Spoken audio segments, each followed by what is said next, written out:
Hi అండి, welcome to Missamma చెప్పే కథలు. ఈరోజు మీరు వినబోతున్న కథ ఆశపోతు దివ్య దృష్టి. ఈ కథను రచించిన వారు గుంటక సాంబిరెడ్డి గారు. చంద్రాపురంలో పాపయ్య అనే ఒక చిన్న వ్యాపారస్తుడు ఒకడు ఉండేవాడు. అతడు పరమ పిసినారి, ఆశపోతు. ఇంట్లో ఉన్న దుకాణంలో ఉన్న ఎప్పుడు క్షణాల మీద కోటీశ్వరుడైపోవటానికి సులభమైన మార్గాలు ఏమున్నాయి అని ఆలోచిస్తూ ఉండేవాడు. ఒకనాడు పాపయ్య దుకాణానికి వచ్చిన ఒక ఆసామి మాటల సందర్భంలో దాపులు గల అరణ్యంలో గొప్ప మహత్తులు గల యోగి ఒకడున్నాడని అతనికి చెప్పాడు. ఆ మర్నాడే పాపయ్య అరణ్యానికి పోయి యోగి దర్శనం చేసుకుని ఆయనకు నమస్కరించి, స్వామి, నాకు త్వరలో కోటీశ్వరుడైపోవాలనున్నది, అందుకేదైనా సులభమైన మంత్రం ఉపదేశించండి అని అడిగాడు. యోగి నవ్వి, నాయనా, మనిషి ఏది సాధించాలన్నా కష్టించి పనిచేయాలి, అదే అన్నిటికన్నా సులభమైన మంత్రం అన్నాడు. పాపయ్య యోగిని వదలక కాళ్ల వేళ్ల పడసాగాడు. యోగికి విసుకెత్తి, నీ కోరిక చాలా అసహజంగా ఉన్నది, మరేదైనా కోరు, అలాగే తీరుస్తాను అన్నాడు. పాపయ్య కొంచెంసేపు ఆలోచించి తనకు దివ్య దృష్టి ప్రసాదించవలసిందిగా యోగిని కోరాడు.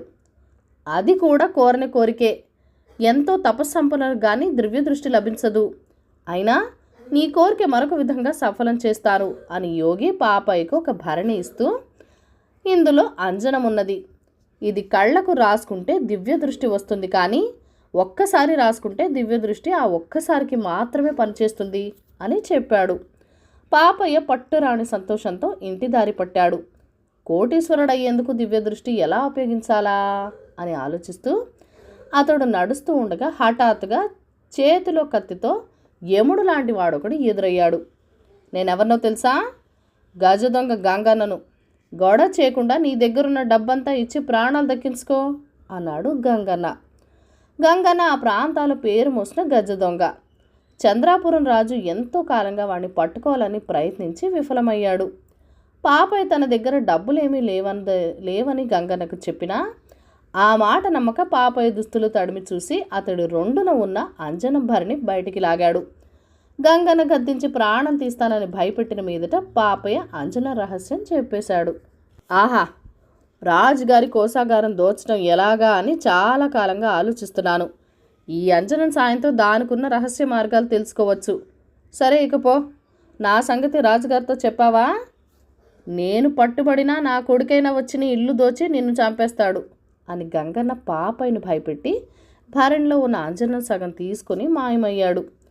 పాపయ్య బతుకు జీవుడా అనుకుంటూ ఇల్లు చేరాడు.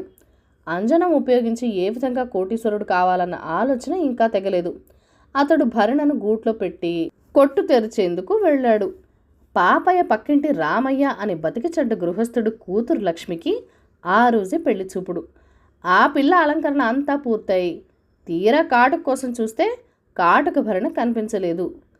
లక్ష్మి కాటుక పెట్టుకొని వస్తానంటూ పాపయ్య ఇంటికి వచ్చింది. పాపయ్య భార్య కాటుక భరణి కోసం చూస్తే గూట్లో పాపయ్య పెట్టిన అంజన భరణి కనిపించింది. అది మామూలు కాటుక అనుకొని పాపయ్య భార్య లక్ష్మి కళ్ళకు ఆ అంజనం రాసి పంపేసింది. పెళ్లి అలంకరణలో ఉన్న కూతురు చూసి రామయ్య దిగులుగా, అమ్మా, నేను గొప్ప ధనకుడికిచ్చి వైభవంగా పెళ్లి చేయాలనుకుంటూ ఉండేవాణ్ణి. మనది చితికిపోయిన సంసారం, పట్టుమని 10 మందికైనా విందు భోజనం పెట్టగలనో లేదో అన్నాడు. తండ్రి విచారం పోగొట్టాలనుకుని లక్ష్మి, తాతయ్య వాళ్ళ తాతగారు మన ఇంటి ఆవరణలోనే ఎక్కడో లంక బిందులు పాతి పెట్టిపోయాడని చెప్తూ ఉండేవాడు కదా, అవి మనకు దొరికి హఠాత్తుగా సంపన్నం అయిపోకూడదా నాన్న అన్నది. ఆ మరుక్షణం లక్ష్మి కళ్ళ ముందు మెరుపు మెరిసినట్లయి ఇంటి ఈశాన్య దిక్కున ఒక చోట భూమిలో 2 నిలువుల లోతున బంగారు నాణాలున్న లంక బిందులు కనిపించాయి. ఆమె ఆ సంగతి తండ్రికి చెప్పింది. రామయ్య తవ్వి చూడగా లంక బిందులు దొరికాయి. లక్ష్మి కొంచెంసేపు ఆలోచించి తన వింత అనుభవానికి తాను పెట్టుకున్న కాటికే కారణమై ఉంటుందని ఆ విషయం చెప్పడానికి పాపయ్య ఇంటికి వెళ్ళింది. ఆ సమయాన వీధిలోంచి ఒక చాటింపు వినిపించింది. రాత్రి రాజుగారు ధనాగారాన్ని ఎవరో దోచుకున్నారు, వాళ్ళ ఆచూకి తెలిపిన వాళ్ళకి 10,000 వరహాల బహుమానం.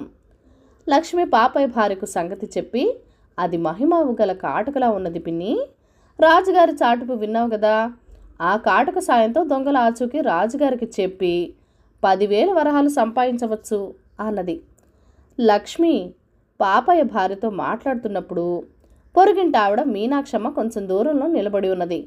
ఆమె సంగతంతా విని ఏమీ ఎరగనట్టు తన ఇంటికి పోయి ఒక కన్ను పాపయ్య ఇంటి మీద వేసి ఉంచింది. రాత్రి కాస్త పొద్దుపోయాక పాపయ్య ఇంటికి తిరిగి వచ్చి అంజనం లక్ష్మికి ఉపయోగించిన తీరు విని భార్య మీద కస్సుమంటూ లేచి, దొంగల్ని పట్టుకుంటే ముష్టి 10,000 వరహాలే బహుమానం, కనీసం 1,00,000 వరహాలు దొరికేలా ఉంటే తప్ప, లేకపోతే అంజనం వాడను అంటూ కేకలు పెట్టాడు. ఈ గొడవంతా విన్న మీనాక్షమ్మ విషయమంతా పూర్తిగా అర్థమైపోయింది. ఆమె తెల్లవారుతూనే భర్తను రాజుగారి దగ్గరికి పంపింది. రాజు పాపయ్య దగ్గరున్న అంజనం సంగతి విని అతన్ని పిలిపించి కొరత వేయిస్తానని భయపెట్టిన మీదట అతడు జరిగిందంతా చెప్పేశాడు.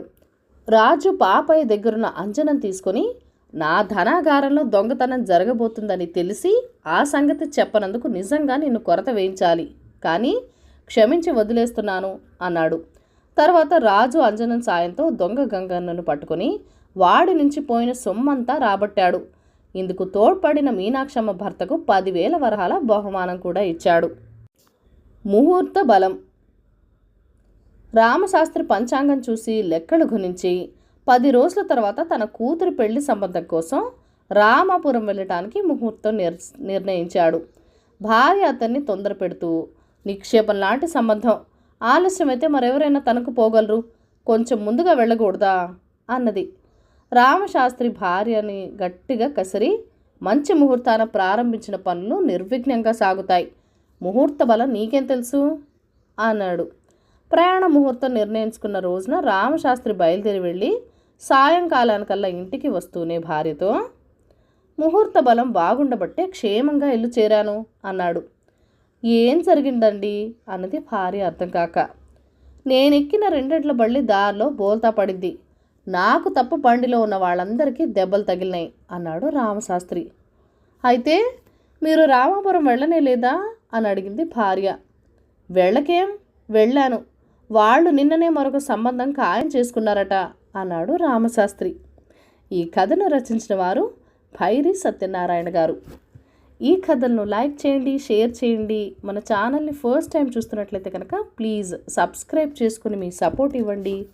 మీ అమూల్యమైన ఫీడ్బ్యాక్ అండ్ సజెషన్స్ నాతో కామెంట్ సెక్షన్లో కూడా షేర్ చేసేయండి. Thank you for watching. Bye bye.